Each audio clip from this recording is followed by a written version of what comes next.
وعلى آل إبراهيم إنك حميد مجيد অশান্তিরে কৃপাননে মাজলুমানের হাহাকারে অশান্তিরে দাবাননে মাজলুমানের হাহাকারে জাহিলিয়াতের আধার ঘুচাতে জাহিলিয়াতে আধার ঘুচাতে তৌহিদি ঝড় তুলো তৌহিদি ঝড় তুলো আধারে দুনিয়ায় তুমি ছাড়া নাই কোনো আলো তুমি ছাড়া নাই কোনো আলো সালাম সালাম ওগো হাজার সালাম তোমাকে তুমি ধন্য করেছ হীরার আলোয় ধরাকে ইয়া রাসূলুল্লাহ ইয়া হাবিবাল্লাহ ইয়া নবী আল্লাহ ইয়া রাসূলুল্লাহ আধারে দুনিয়ায় তুমি ছাড়া নাই কোনো আলো তুমি ছাড়া নাই কোনো আলো আলহামদুলিল্লাহ রৌহা উত্তরপাড়া জামে মসজিদ ও ফুরকানিয়া মাদ্রাসার উদ্যোগে অত্র এলাকার সকল মৃত ব্যক্তিদের আত্মার মাগফিরাত কামনায় আজকের এই চমৎকার কুরআনুল কারীমের মাহফিল আজকের এই চমৎকার মাহফিলে সভাপতিত্ব করছেন আমার উস্তাদ হযরত মাওলানা আক্তার হোসেন সাহেব, প্রধান অতিথি জনাব মোহাম্মদ মুজিবুর রহমান শেখ, বিশেষ অতিথি জনাব মোহাম্মদ আব্দুর রশিদ খান, প্রধান বক্তা মুফতি নুরুল আমিন গাফফারি। মাগরিবের পর থেকে এশার পূর্ব পর্যন্ত হাফেজ আরিফুল ইসলাম ও হযরত মাওলানা শরফুল ইসলাম কথা বলতেছিলেন। যারা কথা বলেছেন এবং যারা কথা বলবেন আমি সহ প্রত্যেকের আলোচনাগুলো থেকে আমাদের জন্য উপযুক্ত যেগুলো হয় এগুলো আলোচনা শুনে আমল করার মতো তৌফিক আল্লাহ দান করুন। সকলে পড়ছি আমিন। প্রিয় ভাইরা আমার, আসুন আলোচনার শুরুতে আল্লাহ রাব্বুল আলামিনের দরবারে শুকরিয়া জ্ঞাপন করি যে মহান রব আমাদেরকে আজকের এই চমৎকার মাহফিলে আসার মতো তৌফিক দান করেছেন। সকলে পড়ছি আলহামদুলিল্লাহ। সালাতু সালাম পেশ করি মানবতার মুক্তির দিশারি মুহাম্মাদুর রাসূলুল্লাহ সাল্লাল্লাহু আলাইহি ওয়াসাল্লাম। সম্মানিত ভাই, আপনারা আমার সামনে যারা বসেছেন ইতিপূর্বে আমার আলোচনা শুনেছেন, এখানে যারা যারা একটু হাত তোলা দিবেন কষ্ট করে, যারা আমার আলোচনা শুনেছেন আলহামদুলিল্লাহ আপনারা। আর যারা শুনেন নেই সবার উদ্দেশ্যে আমার দুইটা অনুরোধ। কয়টা অনুরোধ? না ভাল লাগলো না। কয়টা অনুরোধ? এক নাম্বার, আপনাদেরকে মনোযোগের সাথে আমার আলোচনা শুনতে হবে, পারবেন ইনশাআল্লাহ? দুই নাম্বার, মাঝে মাঝে যদি আপনাদেরকে কোনো প্রশ্ন করি এই প্রশ্নের উত্তর দয়া করে আপনারা একটু দেওয়ার চেষ্টা করবেন, পারবেন ইনশাআল্লাহ? প্রশ্নের উত্তর কেন দিবেন, কারণটা কি? কারণ হলো আল্লাহ তাআলা বলেন, মা ইয়ালফিজু মিন কাউলিন ইল্লা লাদাইহিম রাকিবুন আতীদ। বান্দার এমন কোনো কথা নাই যেই কথা আমি আল্লাহ রেকর্ড করে রাখি না। সুবহানাল্লাহ পড়ি। কাল কিয়ামতের ময়দানে আপনার প্রতিটা আমলকে আমলের মিজানের পাল্লায় তুলে দেওয়া হবে। হয়তো সেটা নেকের পাল্লায় উঠবে, নয়তো সেটা পাপের পাল্লায় উঠবে। আপনার জীবনে যত কথা বলেছেন, এই কথাগুলোর মধ্যে যেগুলো ভালো কথা এইগুলো নেকের পাল্লায় উঠবে, আর যেগুলো খারাপ কথা এগুলো পাপের পাল্লায় উঠবে। আপনার নেকের পাল্লাটা ভারী হোক, এটা কি আপনারা চান নাকি চান না বলেন?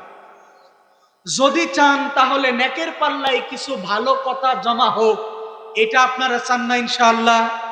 যদি চান তাহলে আজকের এই মাহফিলে উলামায়ে কেরামদের সাথে যেই কথাগুলো আপনারা বলবেন, এই কথাগুলো আপনার আমল নামার উঠে যাবে ইনশাআল্লাহ। তাহলে আপনি যদি আমার সাথে মাঝে মাঝে কথা বলেন, এটা আপনার জন্য লাভ হবে নাকি লস হবে? এইখানে যে সমস্ত ছেলেরা আছো, চলে যাও এখান থেকে। হয়তো ঢোকো, নয়তো চলে যাও, দুইটা থেকে একটা করো। তোমাদেরকে বুঝতে হবে, একজন আলোচক যখন কথা বলেন, সাইড থেকে কথা আসলে উনি মন খুলে কথা বলতে পারেন না। এটা তোমাদের বোঝা দরকার বাবা। তোমাদের যদি আলাপের দরকার হয়, দয়া করে কাশটলে চলে যাও, অথবা একটু দূরে চলে যাও, আমাদেরকে কষ্ট দিও না ভাই। যদি মন চায় ভেতরে ঢোকো ইনশাআল্লাহ। মোহতারাম হাজির, আলোচনা দেখে নেন, ওই এখানে গেছে।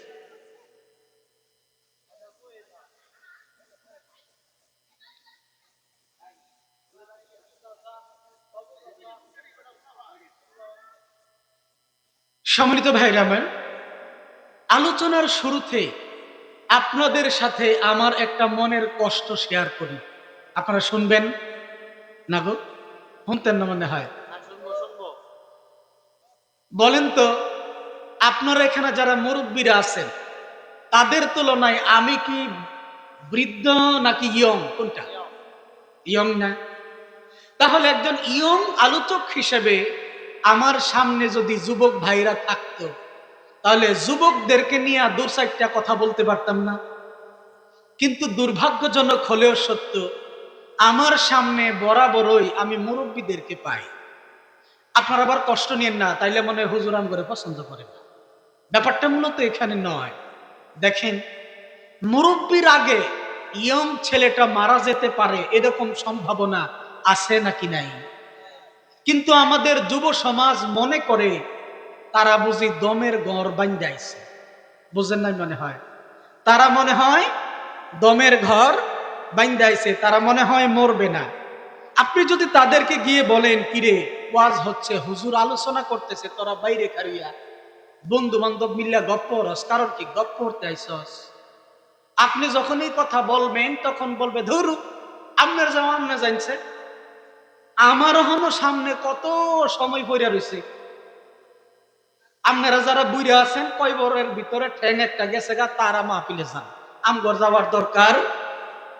প্রিয় ভাই, যেই যুবক ছেলেটা আজকে যৌবনের তারুণ্যতায় রক্তের গরমে ধরাকে সরাজ্ঞান করছে, আমার সামনে যেই মুরব্বীরা বসে আছেন, যারা কুজু হয়ে গেছেন বয়সের ঘরে, যাদের চোখের দৃষ্টি ঝাপসা হয়ে গেছে, যারা এখন সঠিকভাবে কথা বলতে পারেন না, আমাকে বলেন তো, এই তারুণ্যদীপ্ত যৌবন রক্তের গরমের স্টেশন আপনারা পার হয়ে আসছেন কি আসেন নাই? এক সময় আপনাদের শরীরে উড়ন্ত জীবনের দুরন্ত যৌবন ছিল না ভাই? কিন্তু আজকে সেই যৌবনে ভাটা পড়ছে কিনা? তাহলে এই যুবকদের যৌবনে ভাটা পড়বে না পড়বে না? কিন্তু তারা সেটা রিয়েলাইজ করতে পারে না। তারা মনে করে আজীবন তারা যুবক থাকবে। কিন্তু এই মুরব্বীরা এই যুবকদেরকে দেখে মধ্যে মধ্যে মনের কষ্টে কয়, কি কয় কইতাম না গো, আমার কথা বুঝেন না?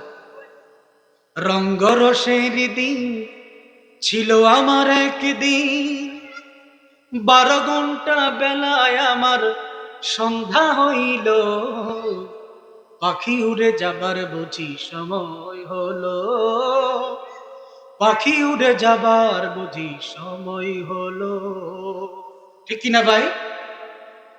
শরীরের চামড়ায় ছিল টান, মিষ্টি সুরে গাইতাম গান, গলার আওয়াজ আমার কত দূরে যাইতো। শরীরের চামড়ায় ছিল টান, মিষ্টি সুরে গাইতাম গান, গলার আওয়াজ আমার কত দূরে যাইতো। পাইকা গেল মাথার চুল, কথা বলতে পড়ে ভুল। পাইকা গেল মাথার চুল, কথা বলতে পড়ে ভুল। চোখে দেখে গন্ডগোল, দন্ত নড়িল। পাখি উড়ে যাবার বুঝি সময় হলো। পাখি উড়ে যাবার বুঝি সময় হলো। ঠিক কিনা ভাই? যুবকদের পাখি যে কোনো সময় যাইতে পারে না, পারে না। সম্মানিত ভাইরা আমার, আজকের রাত্রি বেলা বারুইহাটি বটতলা বাজারের মধ্যে বসে বসে চা খাচ্ছেন, গল্প করতেছেন।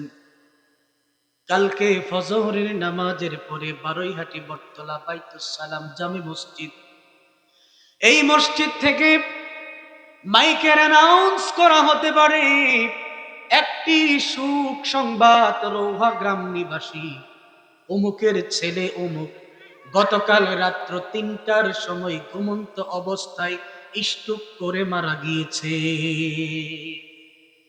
এমন মাইকের অ্যানাউন্স আসতে পারে নাকি পারে না? তোমার কথা কয় না। আপনি ঘুম থেকে হচকচিয়ে উঠলেন, উঠার পরে মনে মনে ভাবলাম কয় কি, গতকাল রাত্রি বেলায় একসাথে 10টার সময় বসে বসে চা খেয়েছি, টেলিভিশনে নায়িকাদের নাচ দেখেছি, ডান হাতে সিগারেট বাম হাতে চাপ, 12 তারিখ নির্বাচন নিয়ে কত কথা বলেছি, অথচ সকাল বেলায় সে মারা গেল, মৃত্যু সংবাদ শুনলাম। এটা কেমন করে সম্ভব হলো? প্রিয় ভাইরা আমার, এই যে মৃত্যুর সংবাদ, এটা কোনো বয়স মানে না, এটা কোনো মুরব্বী মানে না। বাবার কাঁধের মধ্যে যুবক ছেলের লাশ, দাদার কাঁধে নাতির লাশ, এইরকম লাশ আপনাদের এলাকায় 2-4টা কবর দিয়েছেন নাকি দেন নাই? আপনারা আমার কথা বুঝেন না গো ভাই। এমন যদি হয়, এই পৃথিবীতে আগমনের সিরিয়াল আছে, দাদা আগে আসছে, বাবা পরে আসছে, নাতি পরে আসছে, এরপরে পুতা আসছে, কিন্তু আমাকে বলেন তো, যাওয়ার সময় সিরিয়াল আছে নাকি ব্রেক হতে পারে? যে কোনো সময় মালাকুল মউত আপনার সামনে এসে হাজির হয়ে যাবে। এই জন্য মৃত্যু আপনাকে 6 মাস আগে থেকে মেসেজ দেবে না, আপনাকে ফোন কলে জানাবে না, ও রৌহা গ্রামবাসী আব্দুল আদিম, আগামী 6 মাস পরে কিন্তু আমি তোমার কাছে আসতেছি। এই রকম কোন চিঠি আজরাইল কখনো দেয় না। দেয়? সুতরাং বন্ধুগণ আমার, মৃত্যুর যেহেতু কোনো বয়স নাই, মৃত্যুর যেহেতু কোনো সময় নাই, সেহেতু মৃত্যুর জন্য প্রস্তুতি নেয়ার দরকার আছে নাকি নাই? এই মৃত্যুর প্রস্তুতির জন্যই হলো এই সমস্ত মাহফিল। অথচ আফসোসের বিষয় হলো, যেখানে এসে মৃত্যুর জন্য সামানা তৈরি করবে, এইখানে এসে কাশতলে বসে বসে অযথা গল্প করে সময় কাটিয়ে চলে যায়। বন্ধুগণ আমার, এই যে পিছনে পোলাপান কথা বলে, আপনি যদি তাদেরকে বলেন কেন ভিতরে ঢোকো না, তখন তারা বলবে এইখানে তো ভাইরাল বক্তা আসে নাই, যদি ভাইরাল বক্তা আসতো, বক্তার সাথে 2-4টা সেলফি তুলে তাহলে চলে যেতাম। ঠিক না গো ভাই? বর্তমান যুগটা হচ্ছে একটা ট্রেন্ডের যুগ। কিসের যুগ বুঝেন না? মুরব্বীরা কইতারেন না। ট্রেন্ড মানে হলো ইউটিউবে যেটা চলে, যেই বক্তাদেরকে ইউটিউবের মধ্যে চলে, ওইটা দেখা দেখা তাদেরকে আনে, আনার পরে কিছু গরম কথা কয়, কিছু হাসার কথা কয়, কিছু গান গজল কয়, কয়ে হাইরা ৬০,০০০ টাকা লয়ে চলে যায়, ঠিক না? এটা দেখার জন্য যুব সমাজ হুমড়ি খেয়ে পড়ে। মোহতারাম ভাইরা আমার, আপনারা আমার এখনকার যে কথাটা বলবো আগে ক্ষমা চেয়ে নিচ্ছি আল্লাহর হস্তে, আমার উপরে রাগ করবেন না। বর্তমান সময়ে যে মাহফিলগুলি হয়, অধিকাংশ মাহফিলগুলির যারা আয়োজক কমিটি থাকে তাদের খুলুসিয়াত নাই, নেয়তে গরমিল। যিনি বক্তা তার নিয়তের মধ্যে গরমিল, যারা শ্রোতা তাদের নিয়তের মধ্যে গরমিল। আপনারা প্রশ্ন করতে পারেন কিভাবে? আয়োজক কমিটি প্রথমেই পরামর্শ করে কোন বক্তাকে আনলে মাহফিলের মধ্যে মানুষ বেশি। বলেন তো, ওয়াজ মাহফিল দিয়েছেন, এটার মাকসাদ কি মানুষ বেশি আনা? আপনি 20,000 মানুষ আনলেন, অথচ একজন মানুষও হেদায়েত পায় নাই, আর মানুষ হইল মাত্র 50 জন, ওখান থেকে 5 জন নামাজ ধরে ফেলছে। বলেন তো কোন মাহফিলটা সফল হয়ে গেল? তাহলে আয়োজক কমিটির গরমিল কোথায়? তার আগেই চিন্তা করে কোন বক্তাকে আনলে মানুষ বেশি হবে। 2 নাম্বার, বক্তা আসে, তিনি চিন্তা করে কোন ধাঁচে কথা বললে, কোন অ্যাঙ্গেল থেকে কথা বললে আমি আশেপাশে আরো 2টা মাহফিল বেশি পাইতে। তাহলে বক্তার নিয়তের মধ্যে ঝামেলা আছে নাকি নাই? আর শ্রোতা যারা আসে তারা চিন্তা করে চাষতলে বসে চা খায়, বক্তার যদি সুস্বার একটু বালা হুনি, একটু হাসাই তারে, রং ডং করতারে, তে বিত্তে যায়াম, আর নেতে যে হানো আসি এন বইয়ে থেকে গপ্প চলবো, ওয়াজ চলবো, 2টা মিলে কাটাকাটি ফেরে একসময় বাজছেন। তাহলে 3 ক্যাটাগরির মানুষ যারা আয়োজক কমিটি, বক্তা, শ্রোতা, 3টার নিয়তের মধ্যেই যদি গরমিল থাকে, যদি এখলাস না থাকে, বলেন তো এই মাহফিল দিয়াইরা আমাদের কি উপকার হবে? এই জন্য কিছু কিছু মানুষ চাষকলের মধ্যে মধ্যে বইয়া গপ করে, এটা মাহফিল যা কি হইব, কোন মানুষ মাহফিল হইলা নামাজ ধরছে, এরকম প্রশ্ন করে। প্রিয় ভাই, যদিও কোনো মানুষ মাহফিল শুনে নামাজ ধরে নাই, আপনারা বাহ্যিক দৃষ্টিতে দেখতে পাচ্ছেন, কিন্তু গোটা বাংলাদেশ ব্যাপী ইসলামের যে জয় জয়কার বর্তমানে চলছে, এটার পিছনে এই ওয়াজ মাহফিলের একটা বড় ভূমিকা আছে। বুঝেন নাই মনে হয়? প্রিয় ভাই, অনেকদিন আগে একটা মাহফিলে যাচ্ছিলাম আমরা, কথা প্রসঙ্গে এই কথা উঠলো যে ওয়াজ মাহফিল দিয়া মানুষের কোনো পরিবর্তন হয় না। তখন পাশে এক ভাই বসা ছিলেন, তিনি বললেন, হুজুর কথাটা ঠিক না। কারণ কি? আমি একটা ওয়াজ মাহফিলের মধ্যে গেছিলাম, বক্তা বিড়ি নিয়ে কিছু কথা বলছিল। কি নিয়া? আমার সামনে বিড়ি খান 2-4 জন আছে না গো, এই জন্য মনে হয় কইতাছেন না।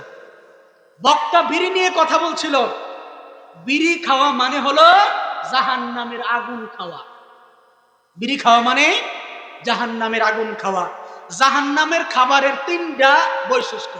কয়টা বৈশিষ্ট্য? কথা কয় না। কয়টা বৈশিষ্ট্য? জাহান্নামের প্রত্যেকটা খাবার থাকবে আগুন বিশিষ্ট। কি বিশিষ্ট? আগুন বিশিষ্ট। 2 নাম্বার, জাহান্নামের কোনো খাবার খেলে জাহান্নামীদের দৈহিক কোনো উপকার করবে না। 3 নাম্বার, জাহান্নামের প্রত্যেকটা খাবার থাকবে দুর্গন্ধযুক্ত। আমাকে বলেন তো, যারা বিড়ি খান, বিড়ির মধ্যে 3টা জিনিস থাকার সম্ভাবনা আছে নাকি নাই? তাহলে আমনের খাবারটা কি জাহান্নামীদের খাবারের লাগে মিললো না?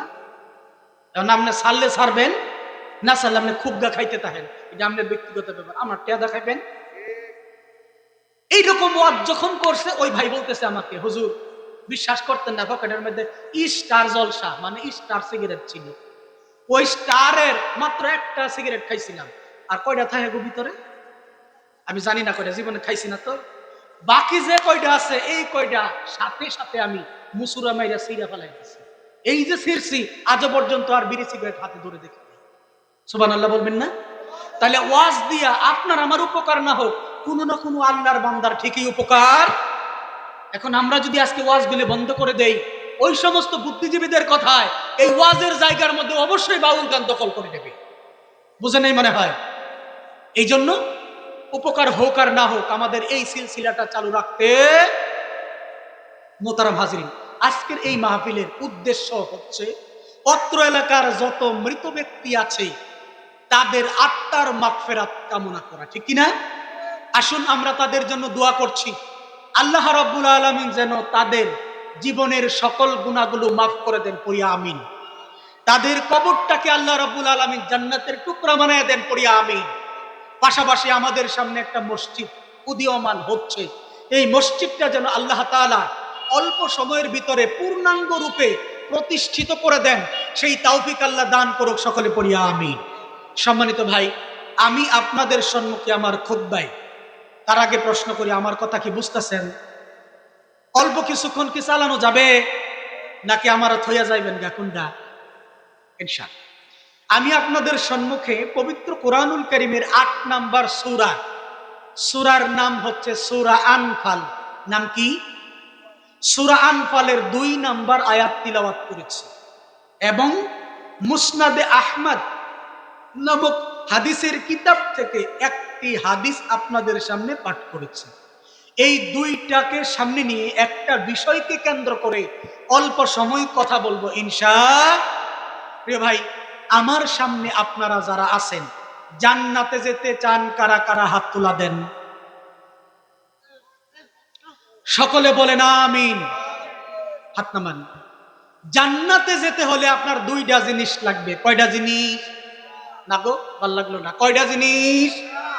১ নাম্বার আপনার লাগবে ঈমান। কি লাগবে?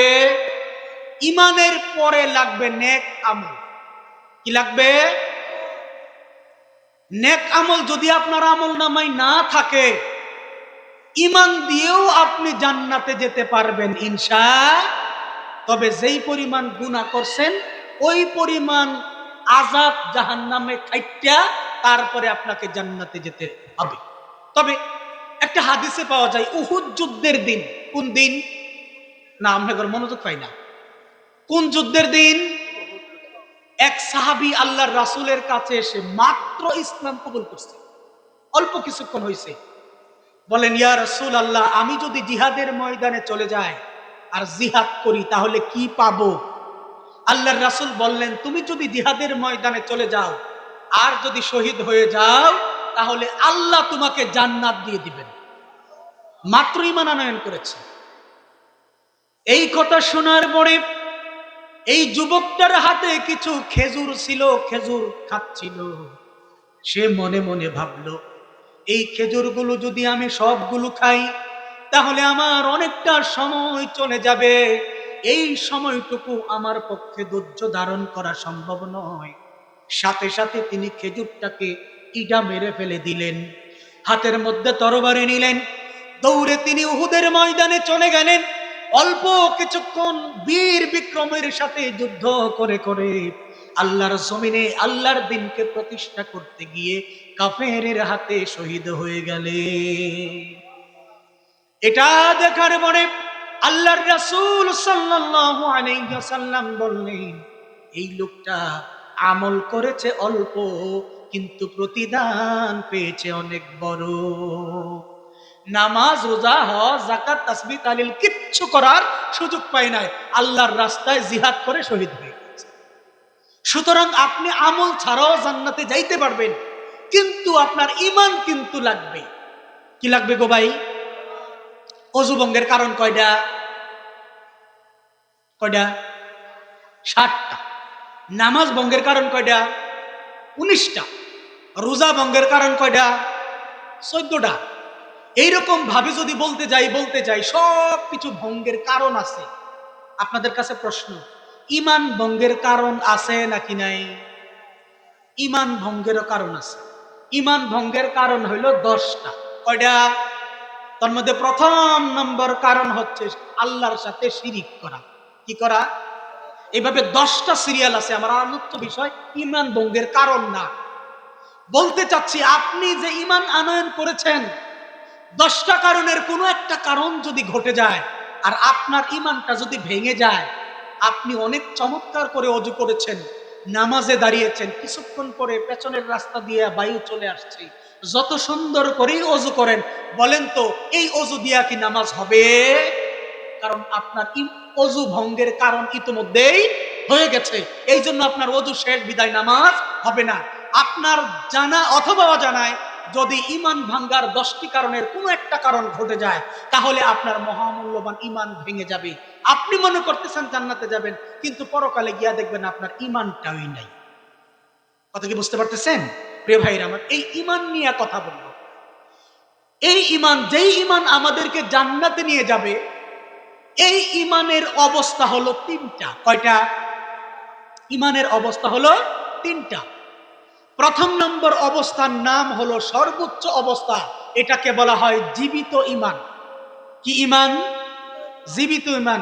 যেই ঈমান ভেতরে থাকলে হাসতে হাসতে আল্লাহর জমিনে আল্লাহর দ্বীন কায়েম করতে ফাঁসির রশিতে মানুষ ঝুলে যেতে পারে, এটা হচ্ছে জীবিত ঈমানের নমুনা। আমি কিছুক্ষণ পরে উদাহরণ দেব।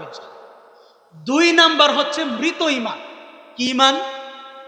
যেই ঈমান এমন, আপনার সামনে ইসলামের যত কথাই বলা হয়, কুরআন হাদিস থেকে যত কথাই বলা হয়, আপনার ভিতরে কোনো টনক নড়ে না, এটা হচ্ছে মৃত ঈমান। তিন নাম্বার বা মাঝামাঝি আরেকটা ঈমান আছে, এই ঈমানের নাম হলো অসুস্থ ঈমান। কি ঈমান? অসুস্থ। আমার আজকের আলোচ্য বিষয় থাকবে অসুস্থ ঈমান এর লক্ষণ সমূহ। 10টা লক্ষণের কথা বলবো, যেই লক্ষণ প্রমাণ করবে আপনার ঈমানের মধ্যে দুর্বলতা আছে নাকি নাই। আপনি 10টা লক্ষণ মিলাবেন আপনার মধ্যে, যদি কোনো একটা লক্ষণ আপনার মধ্যে পান, বুঝবেন আপনার ঈমানটা দুর্বল হয়ে গেছে, অসুস্থ হয়ে গেছে। তাহলে এই যে ঈমান দুর্বলতার 10টি কারণ বা লক্ষণ, এই আলোচনাটা আমাদের জন্য শোনা দরকার আছে নাকি নাই? না গো, এদিকের বাইরা কথা কইল না। দরকার আছে নাকি নাই? ও ভাই, আপনার যদি মরণ ব্যাধি ক্যান্সার হয় আর সঠিক চিকিৎসা করতে না পারেন, তাইলে বুঝে আপনি বাচ্চা থাকবেন? আপনার রোগ ধরা পড়ার পরে এই রোগের চিকিৎসা করা দরকার আছে নাকি নাই? আপনার রোগ যে হয়েছে এটা বুঝবেন কেমনে? রোগের কিছু সিমটম বা লক্ষণ আছে, ওইটা দেখে বুঝতে হবে। আমি 10টা ঈমান দুর্বলতার লক্ষণ বলবো, ওইটা দিয়ে বুঝবেন আপনার ঈমান রোগাগ্রস্ত। সঠিক চিকিৎসা না করলে এক সময় আপনার ঈমান মরে যাবে। কথা কি বুঝাইতে পারলাম? প্রিয় ভাই, আসেন তাহলে আমরা সর্বোচ্চ ঈমান, সর্বনিম্ন ঈমান, এই দুইটা কেমন আগে একটু জানি না, তারপরে আমরা আমাদের মূল আলোচনায় ঢুকবো। আপনারা কি আমার আলোচ্য বিষয় বুঝতে পাইছেন গো ভাই? আপনারা কি আমার আলোচ্য বিষয় বুঝে পেয়েছেন? একটু জিকির করেন, লা ইলাহা, আরো জোরে, লা ইলাহা।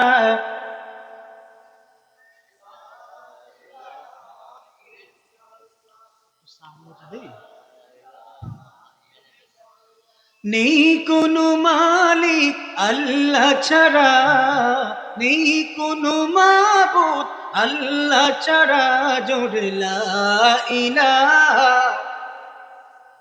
ও লা ইলাহা,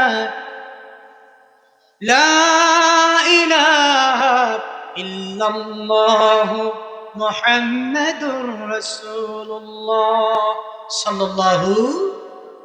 সর্বপ্রথম মৃত ঈমানের একটা উদাহরণ দিই। কোন ঈমানের ভাই? যেই ঈমানটা মারা গেছে। এটা কেমন? আবু জাহেলের নাম শুনছেন? আল্লাহ, দুইজনে কইছে মাত্র। আবু জাহেলের নাম শুনছেন? আবু জাহেলের মূল নাম কি বলেন বেটা? আবু জাহেলের আসল নাম কি কইতে পারবেন কেউ? আবু জাহেলের আসল নাম ছিল আমর ইবনে হিশাম। কি নাম ছিল? আমর ইবনে হিশাম। এই বেটা এত চালাকা ছিল, মক্কায় তার চাইতে বড় ট্যালেন্ট, টেডন, চালাক আর কেউ ছিল না। এই জন্য তার একটা উপাধি ছিল, নাম হলো আবুল হাকাম। উপাধি ছিল কি? আবুল হাকাম, মানে হচ্ছে জ্ঞানীর বাবা। কিসের বাবা? কিন্তু ইসলাম কবুল না করার কারণে, দিনকে না বুঝার কারণে তার নাম হয়ে গেছে আবু জাহেল। নাম হয়ে গেছে কি? মানে মূর্খের বাবা। তাহলে আবু জাহেলের নাম কিন্তু মূলত আবু জাহেল না, তার নাম ছিল আমর ইবনে হিশাম। তার উপাধি ছিল আবুল হাকাম। ইসলাম কবুল না করার কারণে তার নাম হয়ে গেছে আবু জাহেল। ইনি বুঝা হয়েছেন কিনা করে?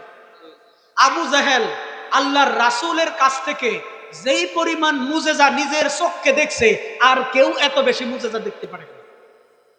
মুজেজা মানে হইল অলৌকিক বিষয়, যেটা কেবলমাত্র নবীদের দ্বারাই প্রকাশিত হচ্ছে, সাধারণ মানুষের দ্বারা এটা প্রকাশিত হয় না। এটাকে বলা হয় মুজেজা। কথা কি বুঝতে পারছেন? এক বর্ণনায় আসছে আবু জাহেল আল্লাহর রাসূলের কাছ থেকে 60টি বড় বড় মুজেজা দেখেছে। আরেক বর্ণনায় আসছে 12টি মুজেজা দেখেছে। এখন আপনাদের সামনে আমি আবু জাহেলের একটা মুজাজার কথা বলবো। কয়টা শুনতেছেন? মুরব্বীরা কেউ কেউ ঘুমিয়ে পড়তেছে। যাক, মুরব্বীরা ঘুমাক, যেহেতু শরীর দুর্বল, ঘুমাবি। বাইরে জীবিত আছেন না? ইনশাআল্লাহ। একদিন আমর ইবনে হিশাম বা আবু জাহেল হাতের মধ্যে কিছু একটা নিয়া, আমরা কই না যদি কই তারস তাইলে দেখালে, এরকম কই না গো ভাই। আল্লাহর রাসূলের কাছে এসে বলো, হে মুহাম্মদ ইবনে আব্দুল্লাহ, তুমি যদি বলতে পারো আমার হাতের মধ্যে কি, তাহলে আমি তোমার উপরে ঈমান আনয়ন করব। মাঝে মাঝে এরকম চালাকিয়ামানি করতো রাসূলকে কষ্ট দেওয়ার জন্য, আসলে মূলত সেই ঈমান আনবে।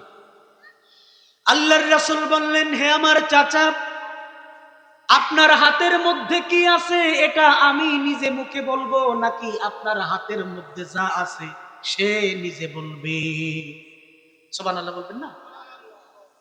ও আমার চাচা, আপনার হাতের মধ্যে যা নিয়ে এসেছেন সে যদি আমাকে নবী বলে সাক্ষ্য দেয়, তাহলে কি আপনি আমার উপরে ঈমান আনয়ন করবেন নাকি? আবু জাহেল বলে, ও ভাতিজা, কি বলো তুমি?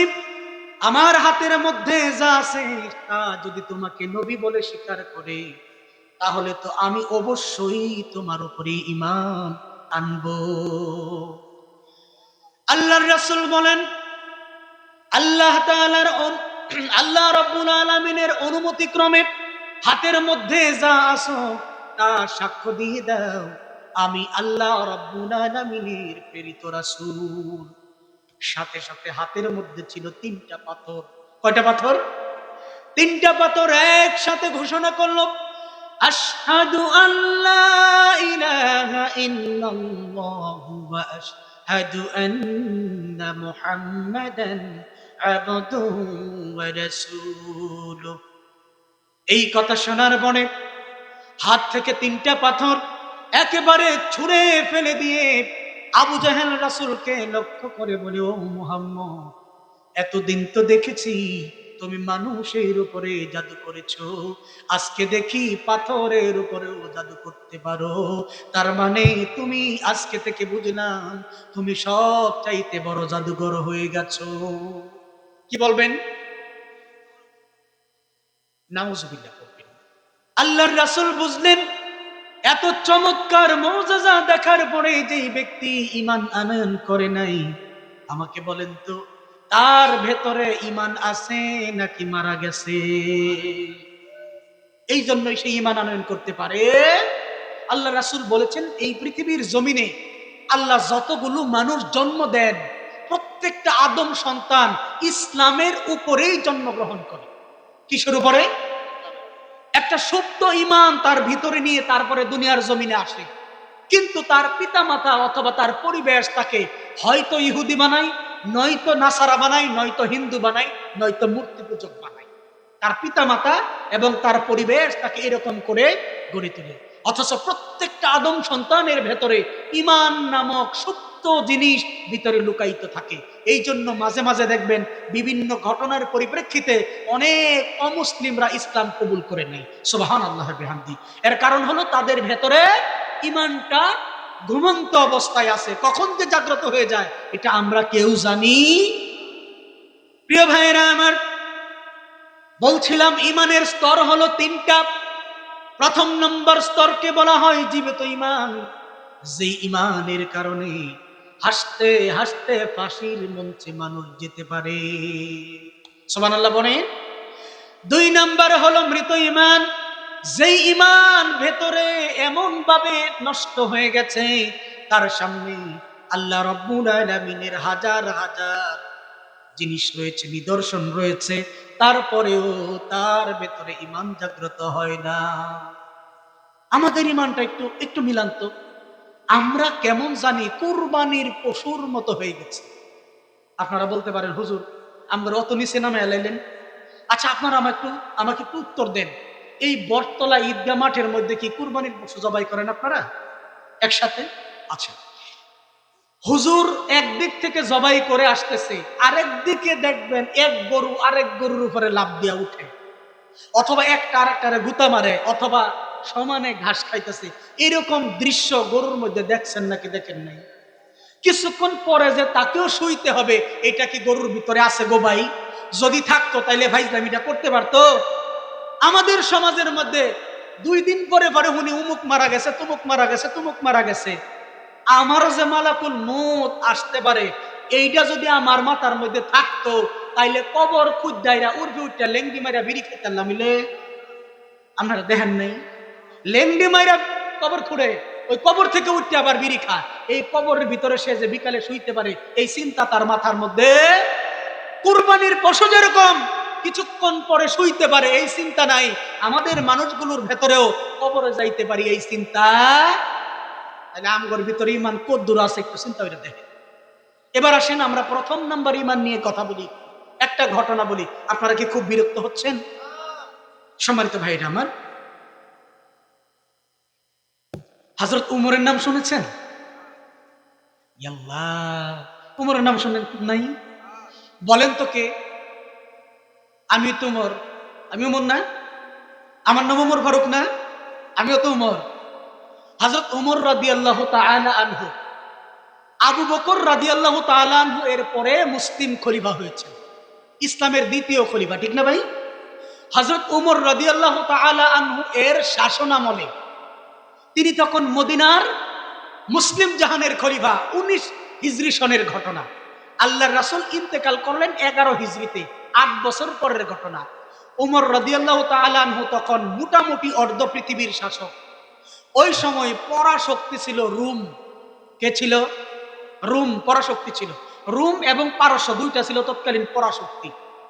রোমানদের বিরুদ্ধে হযরত উমর বিভিন্ন সময় জেহাদ পরিচালনা করতেন। রোমানদেরকে যদি পরাজিত করা যায়, তাহলে ইসলামী সাম্রাজ্য আরো বেড়ে যাবে। কথা বুঝছেন? তো হযরত উমর একদিন একটা ছোট্ট দলকে রোমান সৈন্যদের বিরুদ্ধে পাঠিয়ে দিলেন। এই দল যুদ্ধ করতে করতে এক সময় রোমান সৈন্যদের হাতে বন্দী হয়ে গেল। 72 জনের মতো একটা কাফেলা বন্দী হয়ে গেল। রোমান সম্রাট ছিল তখন হেরাক্লিয়াস। হেরাক্লিয়াসের সামনে এই 72 জনকে উপস্থাপন করা হলো। তাদের লিডারের নাম হচ্ছে আব্দুল্লাহ ইবনে হুযাফা রাদিয়াল্লাহু তাআলা, আরেকজন সাহাবী। তিনি ছিলেন লিডার, মুজাহিদের লিডার, তথা তিনি ছিলেন কি বলে এটাকে, কমান্ডার বা যাই বলেন না কেন। যখন হিরাক্লিয়াসের সামনে উপস্থাপন করা হলো, হিরাক্লিয়াস আব্দুল্লাহ ইবনে হুযাফাকে দেখে খুবই পছন্দ করলেন এবং তার সামনে 2টা প্রস্তাব রাখলেন। কয়টা? একটু মনোযোগী হতে হবে ভাই। কয়টা প্রস্তাব রাখলেন? বললেন, হে আব্দুল্লাহ, আমি তোমার অনেক বীরত্ব শুনেছি। তুমি একাই নাকি আমাদের শত শত যোদ্ধাকে হত্যা করেছ। আমি তোমার সামনে 2টা পথ দিলাম। এক, ইচ্ছে করলে তুমি তোমার মুক্ত জীবন আমার কাছ থেকে নিয়ে যেতে পারো, অথবা ফাঁসির কাস্টে ঝুলতে পারো। কয়টা প্রস্তাব? 2টা। তুমি যদি মুক্ত জীবন চাও, তাহলে আমার আরেকটা শর্ত আছে, সেটা হলো খ্রিস্ট ধর্ম গ্রহণ করতে হবে। কি গ্রহণ করতে হবে? খ্রিস্টান, কারণ রোমানরা তো খ্রিস্টান। খ্রিস্টান ধর্ম যদি গ্রহণ করো, ইসলাম ধর্ম যদি ছেড়ে দাও, তাহলে আমি তোমাকে মুক্ত করে দেব। আর যদি না মানো, তাহলে তোমাকে ফাঁসির কাস্টে।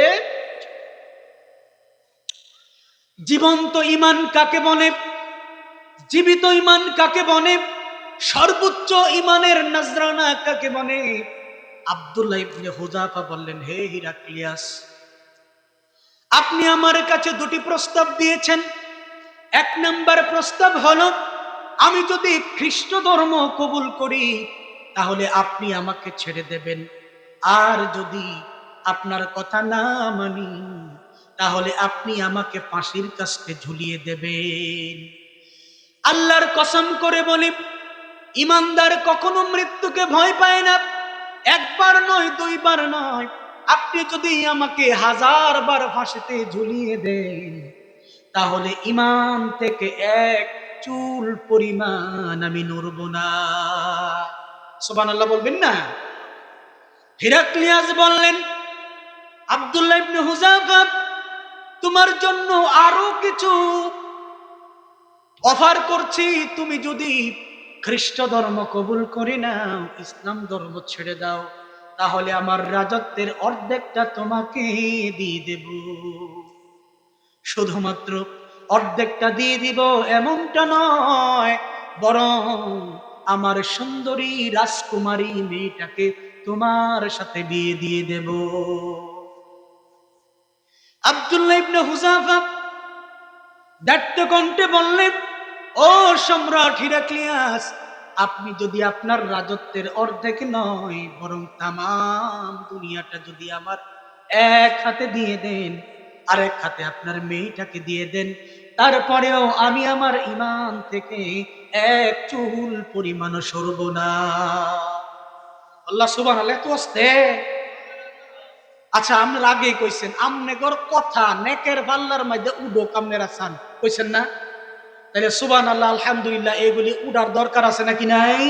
তাহলে জোরে জোরে একবার বলেন সুবহানাল্লাহ। এইরকম জোরে জোরে বলা যাবে নাকি যাবে না? ইনশাআল্লাহ।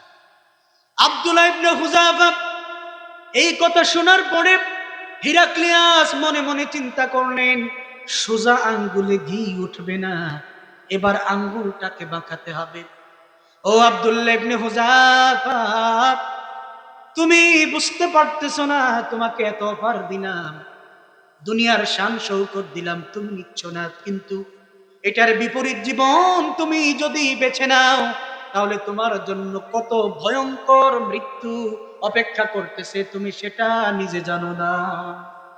তবে আব্দুল্লাহ, তোমাকে কিছু নমুনা দেখাবো। এই কথা বলার পরে তিনি তার সৈন্য সামন্তকে অর্ডার করে দিলেন বড় একটা চুলা খনন করার জন্য। খনন করা হলো বড় একটা চুলা। ওই চুলার মধ্যে বড় একটা কুকের রস জাল দেয় কড়াই, দেখছেন না? এইরকম বড় একটা কড়াই, এর ভিতরে তেল ঢেলে দেওয়া হলো। টকবক টকবক করে যখন তেলটা ফুটতে শুরু করে দিল, ওই যে বাকি যে সমস্ত সাহাবীরা ছিল, মুজাহিদ ছিল, ওদের মধ্য থেকে একজনকে টেনে হিচড়ে ধরে এনে আব্দুল্লাহ ইবনে হুযাফার সামনে গরম তেলের মধ্যে ছেড়ে দিলেন। কিছুক্ষণের ভেতরে আমরা যেমন দেখতে পাই পেঁয়াজু ভাজলে যেরকম উপরের দিকে উঠে, ঠিক এরকম করে হাড্ডি থেকে মাংসগুলো আলাদা হয়ে গিয়েছে। ও আব্দুল্লাহ, তুমি যদি আমার কথা না মানো তাহলে তোমার প্রত্যেকটা সাথীকে এইভাবে তেলের মধ্যে জ্বালায়া দেব আর তোমাকে শুলে চড়িয়ে দেব। আব্দুল্লাহ ইবনে হুযাফা বলেন, যত কিছুই করো, যত মৃত্যুর ভয় দেখাও না কেন, ইমানদার কখনো মৃত্যুকে ভয় পায় না। সুবহানাল্লাহ বলবেন না? হিরাক্লিয়াস অত্যন্ত রাগান্বিত হয়ে গেলেন, আদেশ করলেন আব্দুল্লাহ ইবনে হুযাফাকে নিয়ে যাওয়ার জন্য শুলের কাষ্ঠে নিয়ে যাওয়া হচ্ছিল ধাক্কাতে ধাক্কাতে। এমত অবস্থায় আব্দুল্লাহ ইবনে হুযাফার চোখ থেকে পানি বেরিয়ে আসলো। দৌড়ে একজন চলে গেল হিরাক্লিয়াসের কাছে। জাহাপনা আব্দুল্লাহ ইবনে হুযাফা কাঁদতেছেন, মনে হয় কিছুটা ভয় পেয়ে গেছেন। আপনি যদি তাকে আবার কিছু বলেন, নিয়ে আসো। আব্দুল্লাহকে আনা হলো। ও আব্দুল্লাহ, তুমি বুঝি মৃত্যুর ভয়ে ভয় পেয়ে গেলে নাকি? আব্দুল্লাহ ইবনে হুযাফা বলেন, হে হিরাক্লিয়াস, ইমানদার কখনো মৃত্যুকে ভয় পায় না। আমি তো এই জন্য কান্না করছি না, বরং আমি কাঁদতেছি আমার কেন আল্লাহ একটা জীবন দিল। আমার শরীরের মধ্যে যতগুলো লোম রয়েছে এতগুলো জীবন যদি আল্লাহ দিতেন তাহলে আল্লাহর রাস্তায় প্রত্যেকটা জীবন আমি উৎসর্গ করে দিতাম। হিরাক্লিয়াস বুঝলেন এই বান্দাকে নামানো যাবে না, নোয়ানো যাবে না। হিরাক্লিয়াস রোমান সম্রাট, তার সম্মান হানি হয়ে গেল। এখন কি করা যায়? অনেক সময় মানুষ সম্মানের জন্য অনেক কিছু করে না গো ভাই। সম্রাট হিরাক্লিয়াস ভাবলেন, এটা তো আমার প্রেস্টিজের ব্যাপার, ছোট্ট কুচকে একটা মানুষ, তার সামনে পরাক্রমশালী হিরাক্লিয়াসের সম্মান দুলাই দূষিত হয়ে গেল, দূষরিত হয়ে গেল। ও আব্দুল্লাহ, আমি তোমাকে ছেড়ে দিতে পারি, তবে একটা শর্ত আছে। ওই সময় রাজা বাদশাদেরকে সম্মান জানানোর দুইটা তরিকা ছিল। কয়টা? অফিসনের ভাইরা, কয়টা তরিকা? এক নাম্বার, রাজার সামনে গিয়ে এইভাবে মাথা নুয়াইয়া বাউ করতে হতো, এটা একটা তরিকা। আরেকটা তরিকা হচ্ছে রাজার হাতে চুমু খাওয়া, হাতে অথবা মাথায় চুমু খাওয়া। এই দুইটা তরিকা ছিল। এবার ওই আব্দুল্লাহ ইবনে হুযাফাকে কোনোভাবে ত্যাগ করতে না পেরে হিরাক্লিয়াস ভাবলেন আমার সম্মান তো বাঁচানো দরকার, সুতরাং কি করা যায়, আচ্ছা যাও তোমাকে আমি ছেড়ে দিব যদি তুমি আমার মাথার মধ্যে একটা চুমু খেতে পারো। কথা বুঝতেছেন না মনে হয়?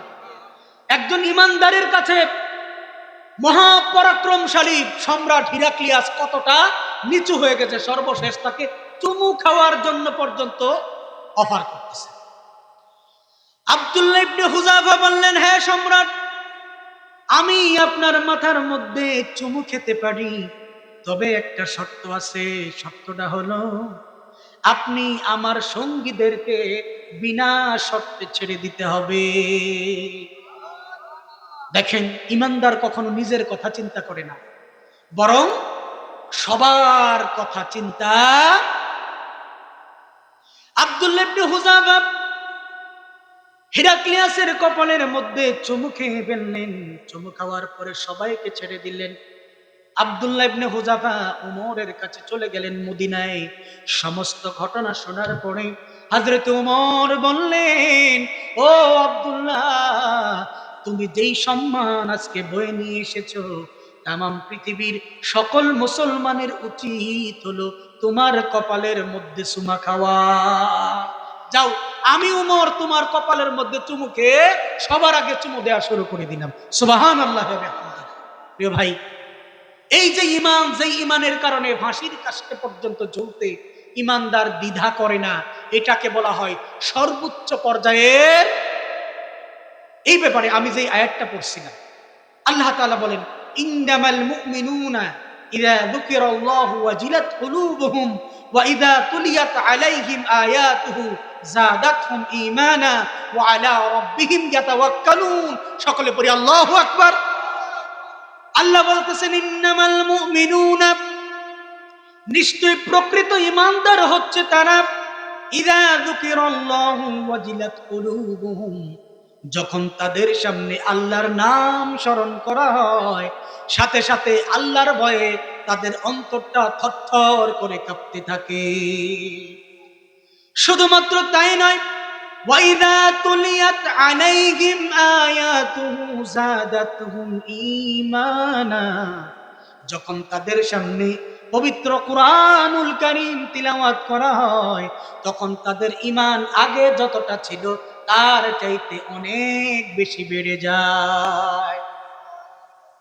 প্রিয় ভাই, এই কুরআনুল কারীম তিলাওয়াত করার পরে, কোরআনের আলোচনা শোনার পরে যদি আপনার ভেতরে ভাবাবেগ তৈরি না হয়, আপনার ঈমান বেড়ে না যায়, তাহলে বুঝতে হবে আপনার ঈমানের মধ্যে লটখট আছে।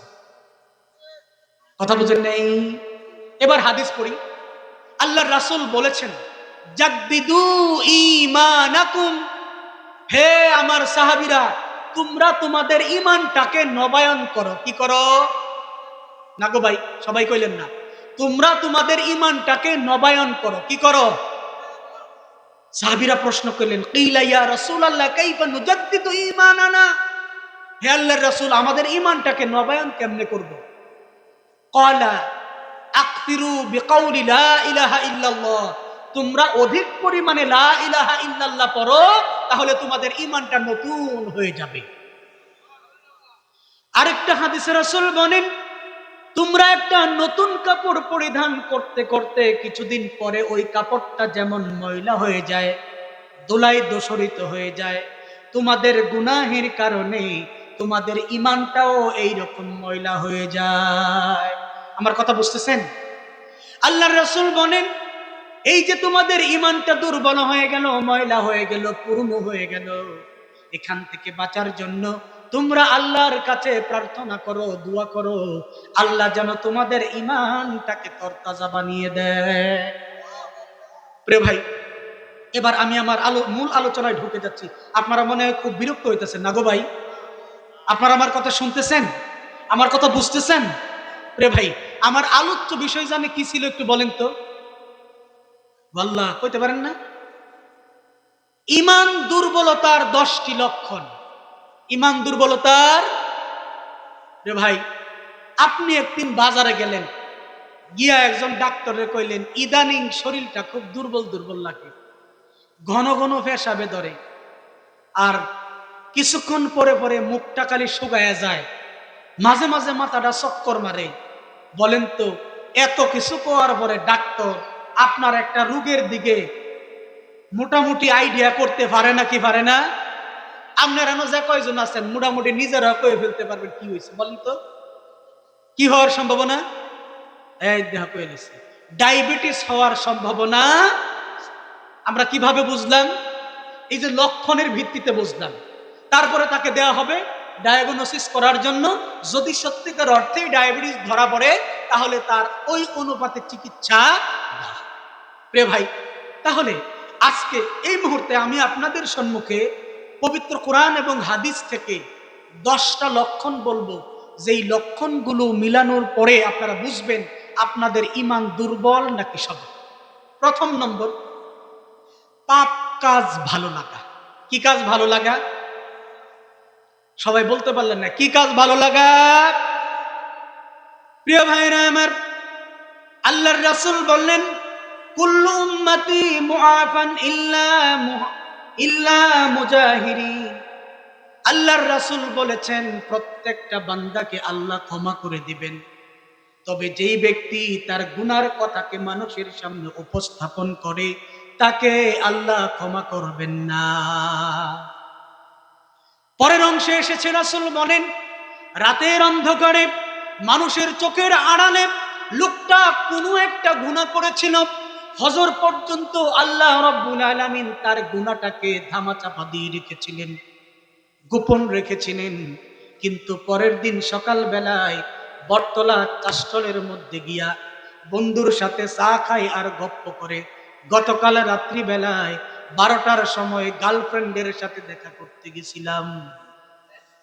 আল্লাহ গোপন রাখছিল তারই অপরাধ, কিন্তু সে যখন মানুষের সামনে বলে দিল তখন আল্লাহ রাব্বুল আলামিন আর সেটাকে গোপন রাখবেন না। এই গুনার জন্য তাকে আর ক্ষমা করবে। এই জন্য পাপের কাজ আপনার যত বেশি মনের মধ্যে ভালো লাগবে, পাপের কাজ করতে ভালো লাগবে, অনুশোচনা মনের মধ্যে আসবে না। বুঝবেন আপনার ঈমান দুর্বল হয়ে গেছে, এই জন্যই পাপের কাজ আপনার দিনে দিনে ভালো লাগে। সমাজের মধ্যে কত মানুষ আছে ঘুমেতে উঠার পরে এই যে বান্দা কামের মধ্যে লাগছে, কখন জোহর গেল, কখন আসর গেল, কখন মাগরিব গেল, এইটা মোটেও টের। দুনিয়ার যত আকাম কুকামের সাথে জড়িত, মিছা কথা, গীবত, পরের নিন্দা করা, দান্দালি, বাটপারি, সিটারি, আরেক বেটার লাইল কাটা, আরেক বেটার একেবারে সীমার মধ্যে গাছ লাগানো, এইরকম আকীর্তি কুকীর্তি আকাম কুকামের মানুষ সমাজে আছে নাকি নাই?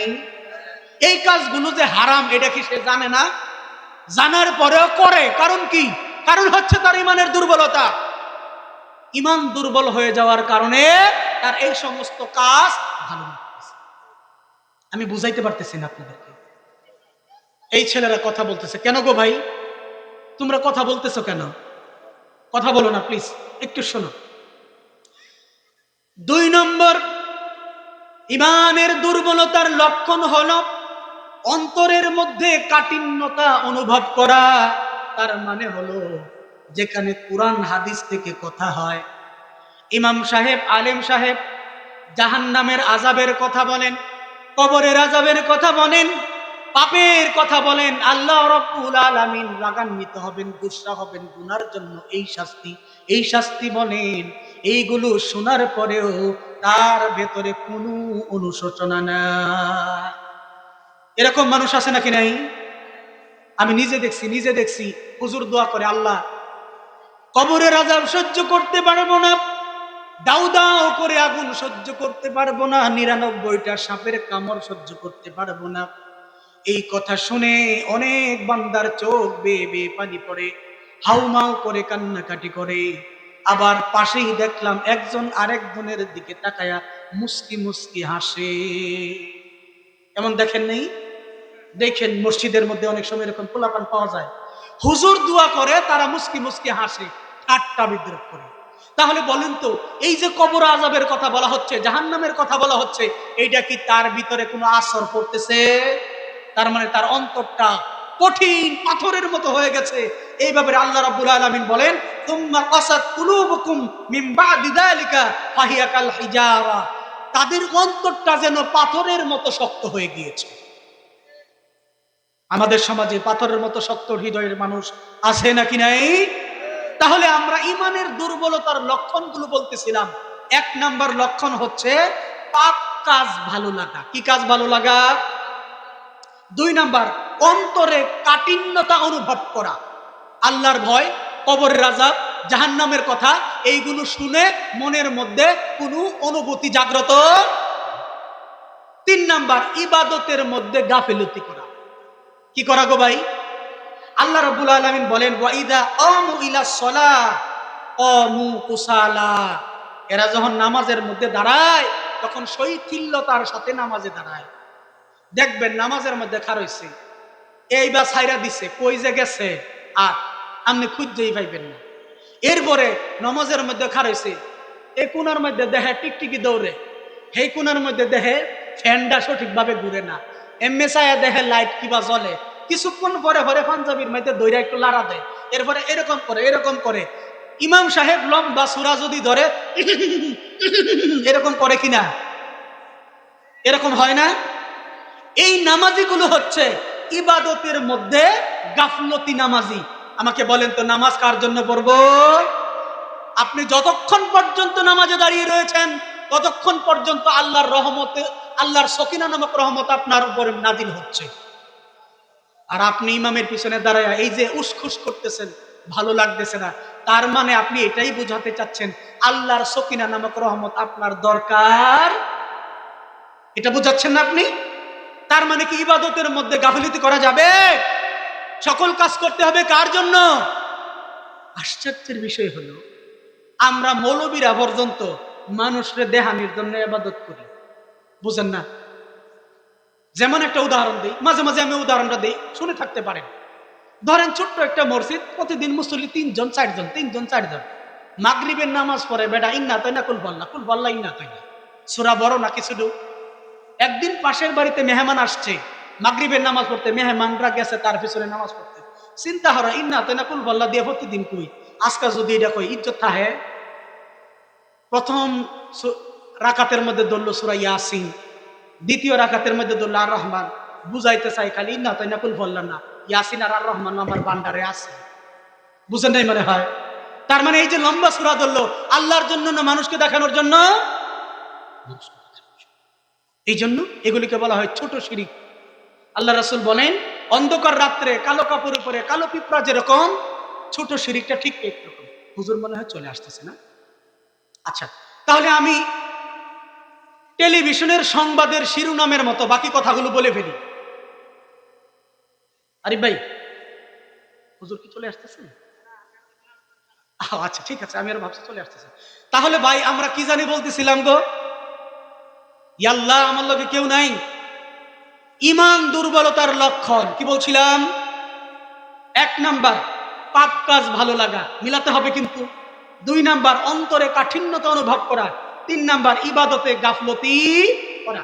4 নাম্বার কোরআনের আয়াত শুনে প্রভাবিত না হওয়া। কিসের আয়াত শুনে? আগেই শুনে এসেছি, আল্লাহ বলেছেন, ইযা যুকিরাল্লাহু ইন্নামাল মুমিনুনা ইযা যুকিরাল্লাহ ওয়াজিলাত কুলুবুহুম, আল্লাহর নাম শুনলে তাদের অন্তর কেঁপে ওঠে। ওয়া ইযা তুলিয়াত আলাইহিম আয়াতুহু যাদাতহুম ঈমানা, আল্লাহর আয়াত যখন তিলাওয়াত করা হয় তাদের ঈমানটা বেড়ে যায়। সুবহানাল্লাহ।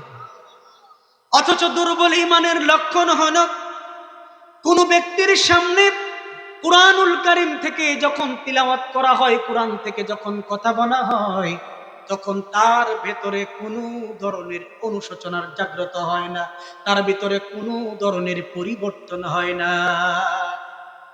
বুঝেন না প্রিয় ভাই? সুদ খাওয়া হালাল নাকি হারাম? যারা কইছেন না তাগরটান বুঝি হালাল। সুদ খাওয়ার সবচেয়ে বড় গুনাহ কি কইতে পারেন? সবচেয়ে বড় গুনাহ হচ্ছে ফাযানু বিহারবিন মিনাল্লাহি ওয়ার রাসূল, আল্লাহ এবং তার রাসূলের বিরুদ্ধে জিহাদ ঘোষণা করা। নাউজুবিল্লাহ পড়েন। আল্লাহ এবং তার রাসূলের বিরুদ্ধে জিহাদ ঘোষণা করলে আপনি জান্নাতে যেতে পারবেন, এরকম কোন বাপের বেটা আছে? ইমাম সাহেব মসজিদের মধ্যে খুতবায় এই কথা বললেন। এই কথা শোনার পরে সুৎখুর বেটা বলছে, হ্যাঁ ইমাম সাহেব আমার বিরুদ্ধে কথা কইলো, কারণ কি? কারণ এই ইমামের চাকরি কেমনে থাকে আমি দেখি। এরকম হক কথা বলার কারণে অনেক ইমামের চাকরি চলে গেছে, এরকম ঘটনা ঘটছে নাকি ঘটে নাই? বলেন তো, ইমাম কি বাপের করতে কথা কয় না কোরআন থেকে কথা বলে? কোরআন থেকে কথা বলার পরে আপনার চরিত্র যেহেতু নষ্ট, আপনি যেহেতু কোরআনের বিপরীতমুখী মানুষ, সেহেতু আপনার উপরে কোরআনের কথাটা চলে গেছে। আর আপনি মনে করতেছেন ইমাম সাহেব আপনার বিরুদ্ধে কথা বলেছে, সুতরাং ইমাম কি বাধা হয়ে দেখতেছে না। তাহলে কোরআনের আয়াত শোনার পরে আপনার ভিতরে পরিবর্তন হয়েছে? প্রিয় ভাইয়েরা আমার, ইমানের দুর্বলতার চতুর্থ নাম্বার লক্ষণ হলো কুরআনুল কারীমের আয়াত শুনে, আলোচনা শুনে মনের মধ্যে কোনো পরিবর্তন না হওয়া। পঞ্চম নাম্বার হলো আল্লাহর স্মরণ ভিতরে না থাকা, আল্লাহর জিকির না করা, আল্লাহকে বিভিন্ন সময় না ডাকা। এমন অনেক মানুষ আমাদের সমাজে আছে, আপনারা মজা করে বলেন এই বেটা জীবনে কোনোদিন উষ্টা খায়াও পশ্চিমের দিকে পড়ে না। এরকম মানুষ আছে না গো ভাই?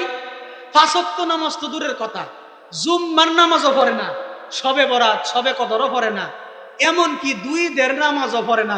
এমন হতভাগ্য মানুষ আছে নাকি নাই? হে আল্লাহ, এরকম বেলাটা হে গো আমার কই, এই যে নমাজ কালাম পড়ে না, হে আল্লাহ এরকম বেলাটা হে। ইমানের দুর্বলতার একটা লক্ষণ হচ্ছে আল্লাহর জিকির না করা, আল্লাহকে না ডাকা। অথচ হাদিস প্রমাণ করে, আল্লাহর রাসূল বলেছেন কোন একজন সাহাবী যদি বিপদে পড়ে যেতেন, সাথে সাথে নামাজে দাঁড়িয়ে আল্লাহকে ডাকা শুরু করে দিতেন। এমনকি কোন সাহাবীর যদি জুতার ফিতা ছিঁড়ে যেত, সাথে সাথে নামাজে দাঁড়িয়ে আল্লাহকে বলতেন, আল্লাহ এই জুতার ফিতা লাগানোর ব্যবস্থা তুমি করে দাও। সাহাবীরা আল্লাহকে কতটা ডাকতেন। আর আমাদের দেশের মানুষ সব বুঝা মৌলবীগর গাড়িটা ঠেলে দিচ্ছে। দেখেন, মনের একটা কষ্ট আপনাদের সাথে শেয়ার করি, একটা মজার কাহিনী শুনবেন আপনারা। নাগফি সন্ধ্যা গুমা শুনবেন, একটু জিকির করেন, লা ইলাহা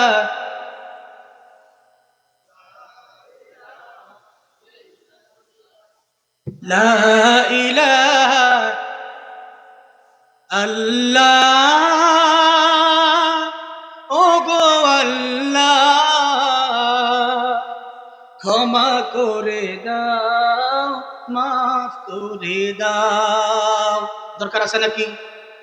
আল্লাহ, ও গো আল্লাহ ক্ষমা করে দাও, মাফ করে দাও। যতদিনে জীবন বিনা বাজিবে, সুপথে চালাও, মাফ করে দাও। লা ইলাহা, জোরে লা ইলাহা, লা ইলাহা ইল্লাল্লাহু মুহাম্মাদুর রাসূলুল্লাহ সাল্লাল্লাহু। সব মৌলবীগর গারো সাফায়া দিছে, কইছিলাম না গো ভাই? কিছুদিন আগে আমার এক ছাত্র এক মসজিদে ইমামতি করে, সে বলল হুজুর এশার পরে একটা দাওয়াত আছে লঞ্চে। ঠিক আছে চলো, গেলাম দাওয়াত খাওয়ার জন্য। ওই বাড়ি থেকে বলল কবরটা একটু জিয়ারত করে আইন। কবরটা একটু, বললাম আপনাদের বাড়ির লোক দু একজন লোক আসেন। ওই বাড়ির যিনি কর্তা তিনি গেছেন বাজারে, বাড়ির যে ছেলে সে গেছে বন্ধুদের সাথে আড্ডা দেওয়ার জন্য। ওখানে দায় দায়িত্ব কার উপরে পড়ছে বলেন তো? আমগর উপরে পড়ছে না? এই জন্য সব দায় দায়িত্ব কার উপরে ফাটিয়ে দিছে। রে ভাই, আমনের ভিড়ের মধ্যে খাদ্য নিয়ে উঠছে, আমি খাদ্য হইলে যেই জায়গা পড়বো, আমনে খাদ্য হইলে ভালো জায়গা পড়ার সম্ভাবনা বেশি না কম? তাহলে আপনার দুঃখ, আপনার কষ্ট আল্লাহকে আপনি বললে আল্লাহ যতটা সাড়া দেবেন, আমি বললে এতটা সাড়া না দেওয়ার সম্ভাবনা। রে ভাই, আলোচ্য বিষয় ছিল ইমানি দুর্বলতার 10টি লক্ষণ।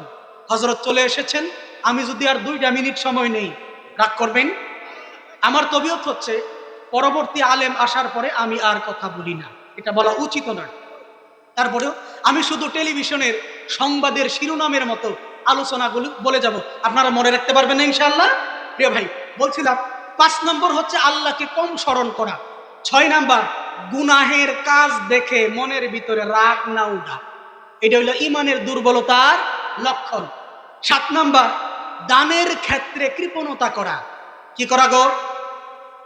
এই যে বিভিন্ন মাহফিলের জন্য আপনি যাইবেন তেহানবার জন্য, দেখবেন হইলেই কবি তখন মাহফিল জুড়াইতে কইছে কেটা, এরকম কথা কয় না?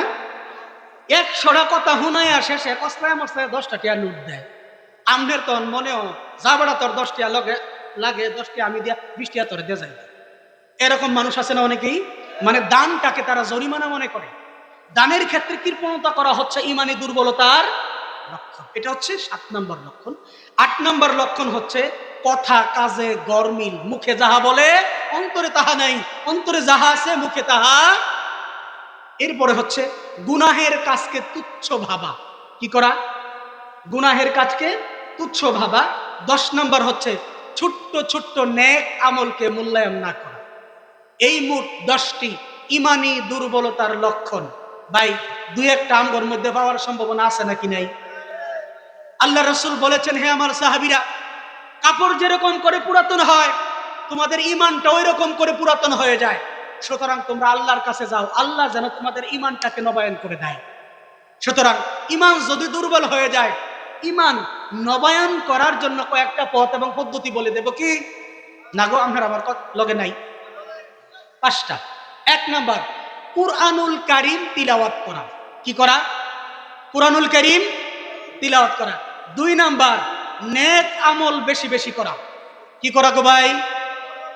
3 নাম্বার ভালো মানুষের সাথে সম্পৃক্ত থাকা, নেককার মানুষের সাথে সম্পৃক্ত থাকা। 4 নাম্বার মৃত্যুর কথা অধিক পরিমাণে স্মরণ করা। 4 নম্বর মৃত্যুর কথা অধিক পরিমাণে। 5 নম্বর আল্লাহর রাসূল বলেছেন, আকতিরু বিকাউলি লা ইলাহা ইল্লাল্লাহ, যদি অধিক পরিমাণে লা ইলাহা ইল্লাল্লাহ জিকির করতে পারো তাহলে তোমাদের ঈমানটা নবায়ন হয়ে যাবে। সুবহানাল্লাহ। এই জন্য আমরা চেষ্টা করব অধিক পরিমাণে জিকির করার জন্য।